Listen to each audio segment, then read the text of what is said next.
اللہ میرے اللہ میرے اللہ۔ بسم اللہ الرحمن الرحیم، الحمدللہ نحمد و نصلی علی رسولہ الکریم۔ معزز و محترم ناظرین اکرام، السلام علیکم ورحمۃ اللہ وبرکاتہ۔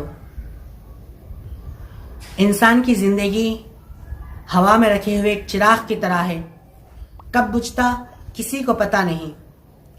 جس طرح ہوا کے جھونکے میں رکھا ہوا چراغ ایک ہی جھونکے کا محتاج ہوتا ہے، اسی طرح انسانی زندگی ایک ہی پل کی محتاج ہوتی ہے۔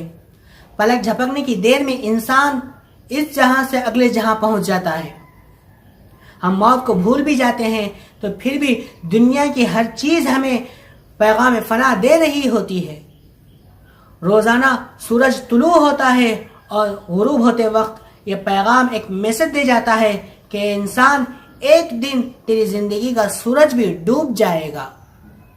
گویا جس چیز کو بھی زندگی ملتی ہے اسے بتا دیا جاتا ہے کہ زندگی ختم ہونے کے لیے ملی ہے۔ کسی نے افلاطون سے پوچھا کہ فلاں آدمی کی موت کا کیا سبب بنا، تو اس نے کہا اس کی زندگی، یعنی اس کی زندگی ہی اس کی موت کا سبب بن گئی۔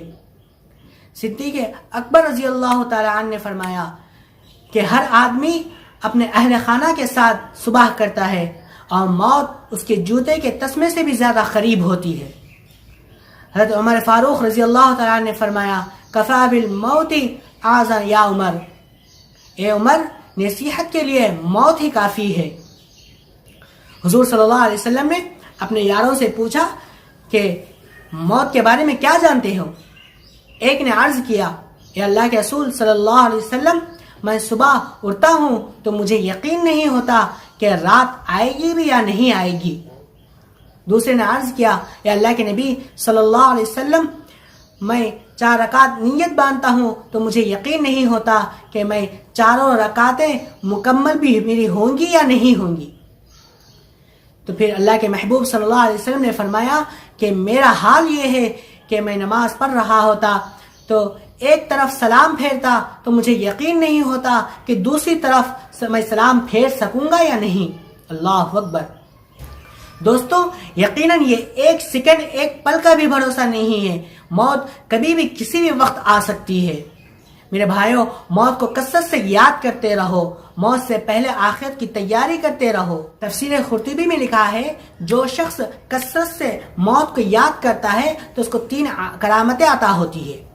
پہلی کرامت یہ کہ اسے توبہ کی جلد توفیق نصیب ہوتی ہے۔ دوسری کرامت یہ کہ اسے تھوڑی دنیا پر قناعت نصیب ہوتی ہے۔ تیسری کرامت یہ کہ اسے عبادت میں نشاط حاصل ہوتی ہے، عبادت میں مزہ آنے لگتا ہے۔ ایک مرتبہ موسیٰ علیہ السلام نے اللہ رب العزت سے پوچھا کہ اے اللہ، آپ لوگوں کو پیدا کر کے کیوں مارتے ہیں؟ اللہ رب العزت نے ارشاد فرمایا کہ زمین کی کھیتی کرو۔ حضرت موسیٰ علیہ السلام نے زمین میں گندم یعنی گیہوں کی فصل کی کاشت کی۔ کچھ عرصے بعد فصل پک کے تیار ہو چکی۔ جب موسیٰ علیہ السلام نے دیکھا کہ فصل پک چکی ہے، تیار ہو چکی ہے، تو فصل کو کاٹنے کی فکر کی۔ چنانچہ فصل کاٹی گئی، دانا اور بھوسا کو الگ الگ کر دیا گیا۔ اللہ رب العزت نے پوچھا، اے پیارے موسیٰ، تمہیں فصل کاٹ کر دانے اور بھوسا کو الگ الگ کیوں کر دیا؟ تو موسیٰ علیہ السلام نے فرمایا، اے پروردگار، فصل پک چکی تھی، تیار ہو چکی تھی، اس کو کاٹ دیا ہے۔ اللہ رب العزت نے فرمایا کہ اے موسیٰ، میں بھی تو یہی کرتا ہوں، لوگوں کی زندگی کی فصل پک کے تیار ہو جاتی ہے تو میں اس فصل کو کاٹ دیتا ہوں، دانوں کے مانند لوگوں کو جنت میں داخل کر دیتا ہوں، بھوسوں کے مانند لوگوں کو جہنم میں داخل کر دیتا ہوں۔ دوستو، موت ایک یقینی چیز ہے، اٹل حقیقت ہے، اسے کوئی انکار نہیں کر سکتا۔ دنیا کے تمام مذاہب کے لوگ اس کا انکار نہیں کر سکتے۔ موت سے کوئی بھاگ نہیں سکتا۔ ہر صورت میں موت آئے گی، چاہے آپ کھلے میدان میں ہو یا مضبوط قلعوں کے اندر کمروں میں بند ہو، ہر صورت میں موت آ کر رہے گی۔ اس لیے عقل مند وہی ہے جو موت سے پہلے موت کی تیاری کر لے۔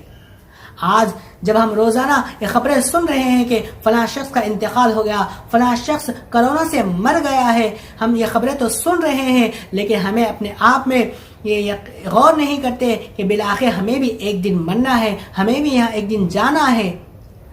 ہم موت کی تیاری ہم نے کتنی کی ہے. موت کو ہم بھول کر آرام و آرائش کی زندگی میں کھو گئے ہیں. سفر آخرت کی کوئی فکر نہیں ہے. جس طرح ہماری زندگی گناہوں میں گزر رہی تھی ابھی بھی گناہوں میں گزر رہی ہے. پہلے جس طرح نماز چھوڑنا، چوری، غنڈہ گردی، شریعت کے خلاف ورزی جیسا پہلے ہمارا مشغلہ تھا ابھی وہی مشغلہ ہے.